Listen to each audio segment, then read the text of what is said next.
The major portion of the Nile River flows out of Ethiopia, and the Ethiopians have not been benefiting from this water. Ethiopia has been clear about its intentions of performing this project. It's not in the Ethiopia's interest to have them. Ethiopia would like to have an access to the sea, not by force, not by coercions, but by convictions and agreements. In the world, we have close to 40 landlocked countries, of which 16 are in Africa, and we are one of them. Today I'm joined by Ambassador Dina Mufti, a seasoned diplomat who is served as ambassador to different countries, being an ambassador to Zimbabwe, where he used to cover Zambia, Mozambique, Mauritius, and Angola. He also served as an ambassador to Scandinavian countries, such as Sweden, Norway, Finland, Denmark, and Iceland. Throughout his career, Ambassador Dina has been involved in diplomatic relations, regional peace efforts, promoting Ethiopia's interest abroad.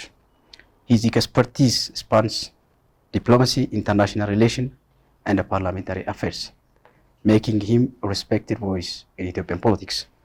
Currently, he is served as a member of House of People's Representative Standing Committee on Foreign Relations and Peace Affairs. We are honored to have him in our office to discuss a range of issues, including the Grand Ethiopian Renaissance Dam, access to the Red Sea, and diplomatic affairs in the Horn of Africa. Welcome, Your Excellency. Thank you very much. Thank you for taking time to speak to us. Let's begin with the Grand Ethiopian Renaissance Dams. As the Grand Ethiopian Renaissance Dam inauguration is approaching, how crucial has public unity and cooperation in completing this mega dam? Thank you very much. The Grand Renaissance Dam is one of the biggest projects that Ethiopians are proud of accomplishing it by their money, their energy, and their expertise, and their knowledge as well. It's a project that time has come for, because the major portion of the Nile River flows out of Ethiopia, and the Ethiopians have not been benefiting from this water. Though there were a lot of talks, traditional songs about Nile. Yeah. That Ethiopia is a country of Nile, Ethiopians are proud of the Nile, but the actual benefit that Ethiopians have got from the Nile has been not very significant. But thanks to the Ethiopian leadership being awakened, the inauguration of the Grand Renaissance Dam has been a milestone in the history of the nation. And the nation has been galvanized with the inauguration of that project, though the project has faced a lot of challenges, immense challenges, particularly from downstream countries, who misperceived the very intention of Ethiopia. As you know very well, Ethiopia has been clear about its intentions of performing this project. The dam has been explained by the Ethiopian side that it doesn't hurt anyone, leave alone, it doesn't hurt the lower riparian countries. Ethiopia has been telling time and again about the benefits of this dam to the lower riparian countries, for both Sudanese and Egyptians. It will be beneficiary, it is beneficiary for Sudan, because Sudan is always being washed by flood. This flood could be regulated by the Ethiopian dam, and there will be insignificant amount of water flowing down to wash Sudan, as it has been washed by the flood on a yearly basis. It benefits both countries also by supplying them a healthy electricity, hydroelectricity, which is environment friendly. So Ethiopia has been telling this time and again. We have already done a lot of things to make sure that the downstream countries will be aware of this and will realize it. But however, challenges has continued, though Ethiopia has won now. Okay, as you tried to mention earlier, the two countries, especially Egypt, were rejecting the project from the early beginnings. So what should the Nile Basin countries do to resolve the disagreements diplomatically? There were a lot of projects, and actually, as this project has started, besides telling both countries about the benefit of the dam, there was an attempt of forming IPO, International Panel of Experts, composed of the three countries, Egypt, Sudan, and Ethiopia, to study the impacts, the side effects of the dam. And that panel of experts has carried out studies, investigations of this dam, of the effect of the dam on downstream countries. And it has come out with the outcome of this Study. Studies has been positive. It's not only that, there has been tripartite negotiations by three countries on regular basis, sometimes in Khartoum, sometimes in Cairo, and here as well. And negotiation was about the benefits of the dam to the downstream countries. On these forums, Ethiopia has been challenging the views of the negativity of the dam on the low riparian countries. Ethiopia has been telling them that the dam will benefit them. It's not in Ethiopia's interest to hurt them. This is an effort that has been carried out all these years, alongside with the constructions of the dam. Besides constructing the dam, all the friendly countries have been also told, have been briefed about the benefits of the dam to the low riparian countries. Those low riparian countries, particularly our friendly country Egypt, has been unconvinced, and they are making a lot of efforts, in fact, to bring the issue to the tables of the United Nations Security Councils, the Arab League, African Union, and bilateral tables, where they have been talking about the disadvantages, the harms that comes with the dam. And that has been encountered, that has been already negated by the Ethiopian side, and the diplomatic efforts that has been undertaken by the Ethiopian side has made that it clear that the dam doesn't hurt the low riparian countries, it rather benefits them.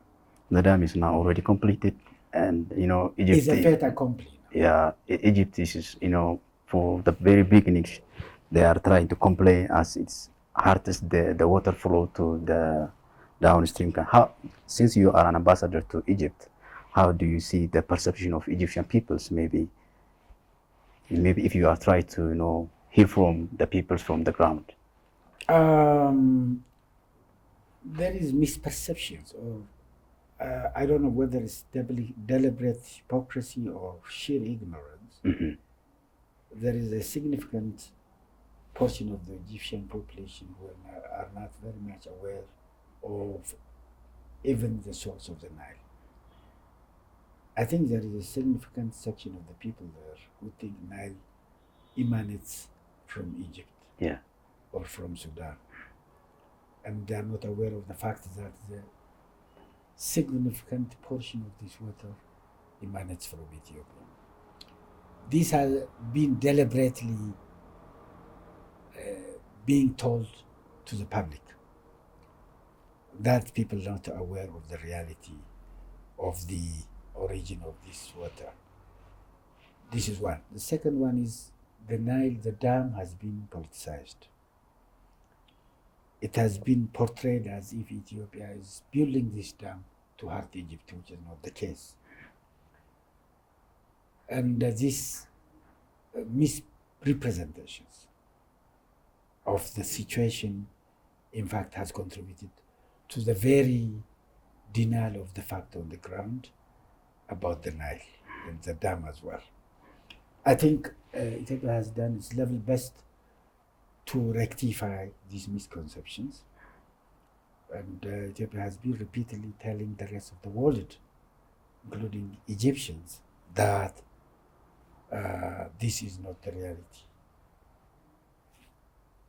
All ambassadors, be my predecessors and my successors, I myself, were trying to tell the Egyptian side that this dam is for our benefit. We're telling them that Nile should be the source of our cooperations. It should not be the source of our conflict. It should not be the source of our misunderstandings. This is what we have been telling them time and again. Though some elites, especially the ruling elites, were not ready to accept this reality because they are using it for political purposes, and they were misconceptions of the Nile. Yes. How do you assess, the role of this project in enhancing cooperation, maybe in electricity and many others, to the neighboring countries, well, Kenya and basically the downstream? The extra light energy will be transported, will be exported to the neighboring countries, as we have started with Djibouti right now. Mm-hmm. There is, I think, close to 100 megawatts is being exported to Djibouti right now. Mm-hmm. There is the preparations, there is an intention of exporting it to other neighboring countries like Kenya as well. Yeah. So this is how we can perceive, how we can understand, how can convince the rest of the world that Nile, this dam is not only to the benefit of Ethiopia, it is to the benefit of the neighboring countries as well. Yeah, even planning to Tanzania. Exactly. Yeah. Yes.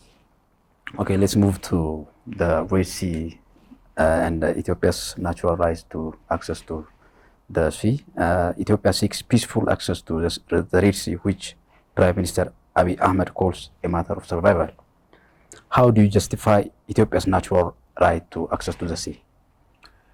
Well, Ethiopia is the second largest populous country in Africa.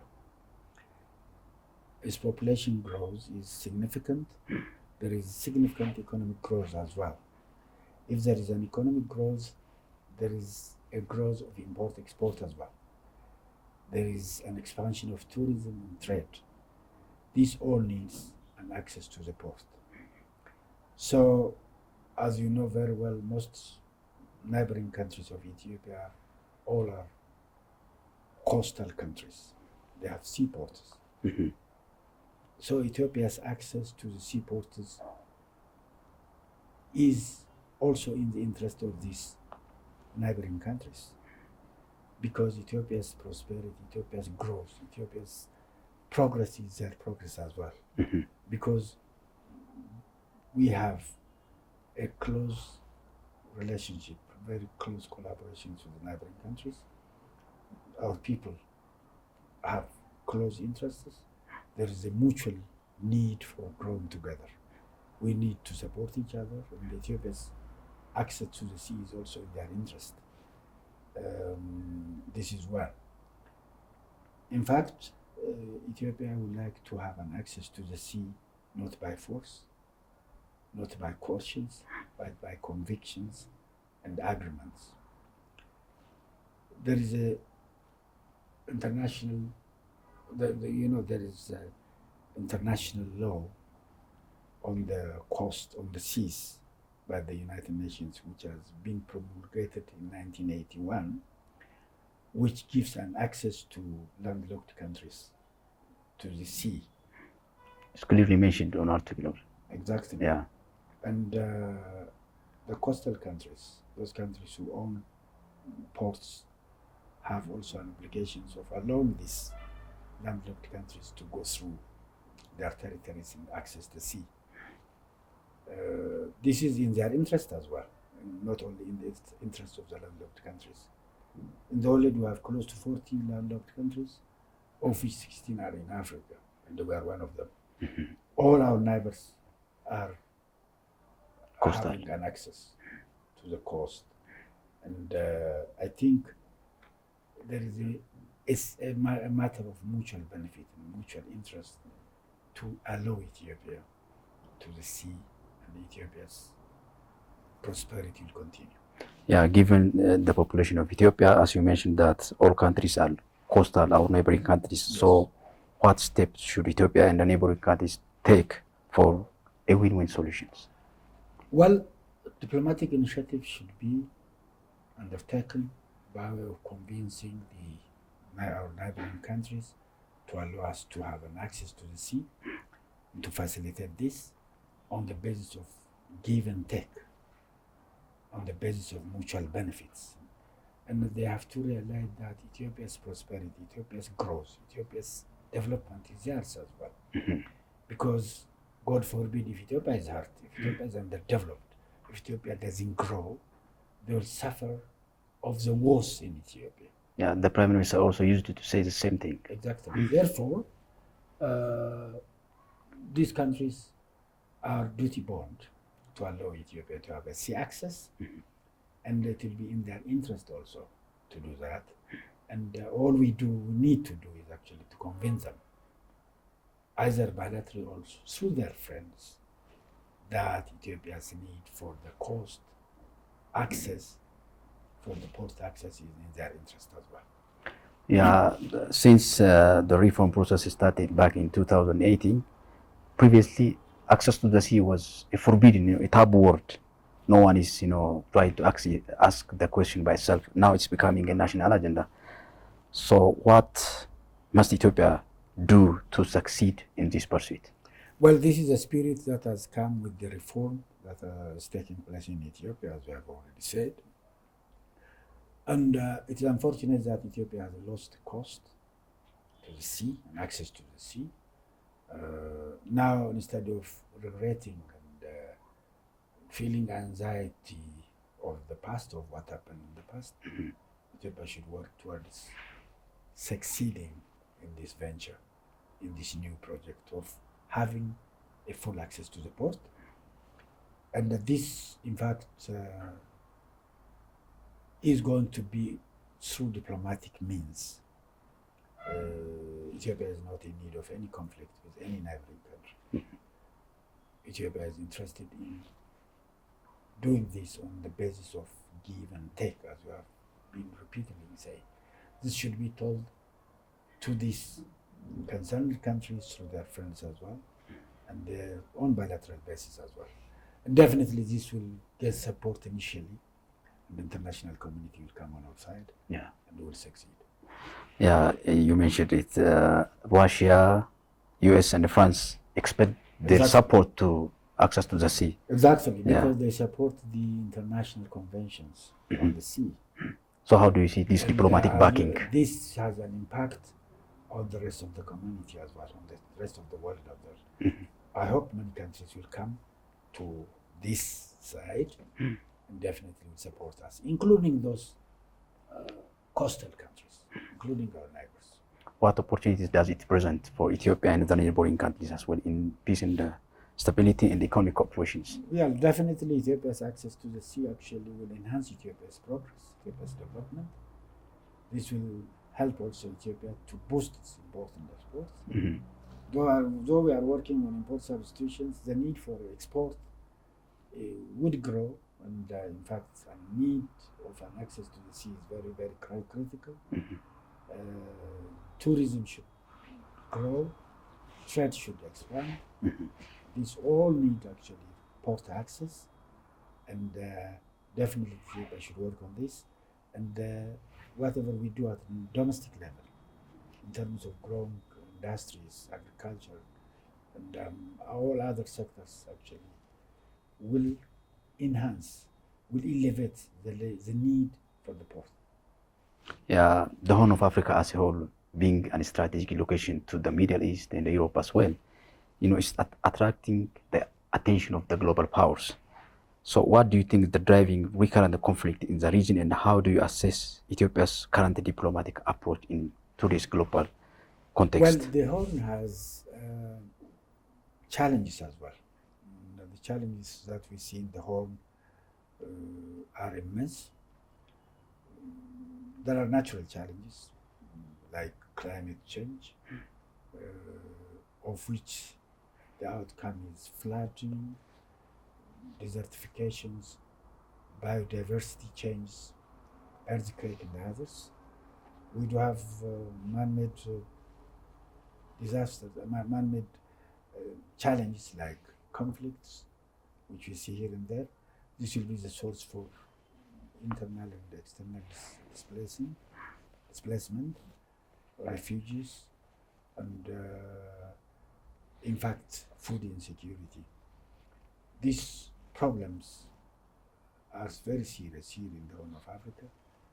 We need a cooperation of the Horn countries to overcome this. We need the support also of other regions, the African Union, the United Nations, and all friendly countries in the world should come to support Africa to overcome the difficult, Horn of Africa to overcome the difficulty. This difficulty also should be overcome, and we should act together. The world is a global village now.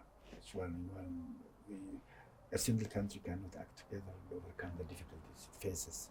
So we need to act together. Okay, let's move to another questions regarding the Ethiopia's membership to international organizations, including BRICS. And last year Ethiopia secured the BRICS membership, which is one of the most influencing global South economic and political cooperations. So how has Ethiopia BRICS membership enhanced its global economic collaborations, and what tangible benefits have been emerging so far? Ethiopia's membership in the BRICS widens the horizon of Ethiopia's international relation. As you know, there are influential, well-developed members of the BRIC,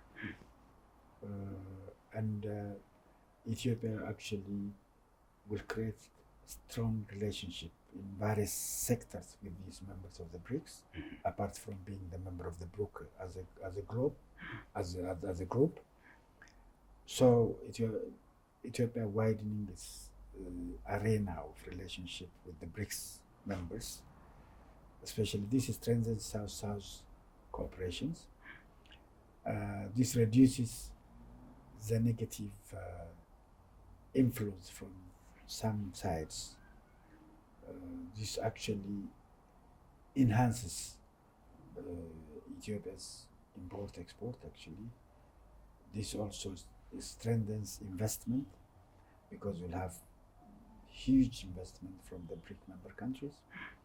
This widens your trade relationship also, because you widen your trade with these BRIC member countries. So generally it helps Ethiopia to be a member of as many organizations as possible, like BRICS, and this will help to widen the scope of the relationship with the rest of the world. Yeah. How Ethiopia is navigating its relationships with the Western nations while deepening its ties with BRICS, and what challenge does it present? Because we do have a good relationship with the Western countries as well, and we are also member of this global South. So how Ethiopia is balance this? I think promoting national interest is the basic principle, the guiding lines for Ethiopia to form a relationship with any bloc. In fact, you do this on the basis of give and take, on the basis of mutual, and promoting mutual interest. But national interest is the basic yardsticks for forming a relationship with any country. Like during the Cold War or bipolar world, you don't need to be siding with one against the other. Your membership of the BRICS won't hinder your strengthening relationship with the rest of the world as well. Your friendship with the Western countries also should be strengthened on the basis of give and take, on the basis of mutual interest. It's not a matter of being with one side against the other. It's only a matter of promoting your national interest on the basis of the agreements that you forge with the particular group that you deal with, be it bilateral or multilateral. It's all about promoting national interests. So national interest is about negotiating with any any country, any bloc. You are a member of the United Nations. Within the United Nations, on the basis of the principles, based on the basis of principles of the United Nations, we deal with all members of the United Nations. You promote your national interests there. You are a member of the African Union. Based on the basis of the Charter of the African Union, you promote your national interest within the African Union. You benefit, you promote your national interest here as well. You don't give up your national interest. You cannot jump over it. You cannot do anything at the expense of national interest. As a member of the BRICS also, you do the same thing. Meaning, national interest is basis, a yardsticks, or a criteria for forging a relationship with a particular group, be it a country or a bloc. If you talk about being a member of the Arab League as well, you are going to do it because you want to promote your national interest. And the national interest is a basis. It's a yardsticks, it's a criteria.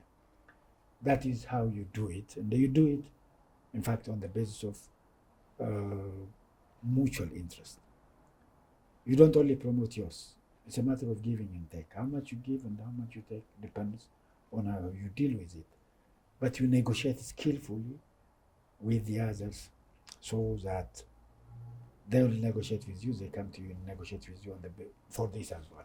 So this is actually a matter of promoting your national interest. That national interest in being the yardstick will help you to come closer to others as well. Yeah, you try to mention Ethiopia about the Arab League membership. Currently, the country is holding, observer status and seeking, full memberships. What key steps should Ethiopia take to secure the memberships? Yes, when you talk about the Arab League, if you take all our neighboring countries, you can talk about Sudan, Djibouti, Somalia. All are members of the Arab League. They are our neighbors. Eritrea is also has an observer status with the Arab League. It's only us who are out of the club. So now it is obvious to see the benefits that you can have by being at this club. Whatever agenda is promoted there, if that agenda comes, for example, against our interests there, our presence makes a difference. We can be there, promote our national interest, in fact, on the basis of give and take in the Arab League. This is one. We are also in the region. We are very much close. Geographically, we are close to the Arab nations. There are cultural and religious similarities that we have also with them. There is historic yardstick to it as well. Ethiopia, as the recipient of the major religions that came from the Middle East, we can talk about, for example, Ethiopia is the first country that has followed Christianity, because the Christianity came from the Middle East. It's also the first country that has accepted Islam.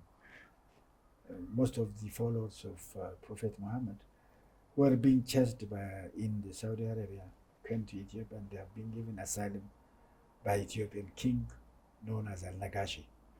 So this similarity is there. There has been trade relationship also. We are also quite closer to the Red Sea. Because of this proximity, because of closeness, our membership in the Arab League will benefit that as well. So we cannot be in the same neighbor and then stay out of it while everybody is together. It's just like you are in the village. Suppose your neighbors come together. They have coffee together. They talk together. They solve their problems together. You cannot be out of that unless you are forced. So in this case, I think being the member of the Arab League is also very much important for our national interest. It's something that you should do through diplomatic efforts by convincing members and their friends as well, so that they can urge them to accept us as members or observers for that matter. Could you further elaborate on that? How would full membership benefit Ethiopia and the region? You are a member of the Arab League. You'll strengthen your bilateral relations with all member countries, because most of these members are they have rich natural resources like natural gas. You can benefit from that resource as well. You can strengthen trade relationship since you are very, very close.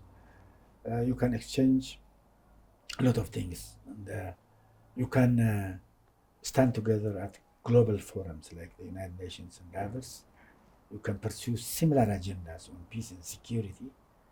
Since this region is suffering of terrorism, you can fight that enemy together as well, because you do have a common interest. And that common interest is an interest of peace and security. So these are some of the things that you can benefit. There are other benefits also that can come up from being a member of a given club. It is preferable to be in the club than being out of it. Yeah. Whatever that club is all about. We had a very, very good conversations with Ambassador Dina Mufti, where we discussed a range of issues, including the issue of access to the Red Sea, the Grand Ethiopian Renaissance Dams, and Ethiopia's access to the Red Sea, as well as BRICS membership, Arab leagues, and many more. So thank you so much for watching. See you with another program next time.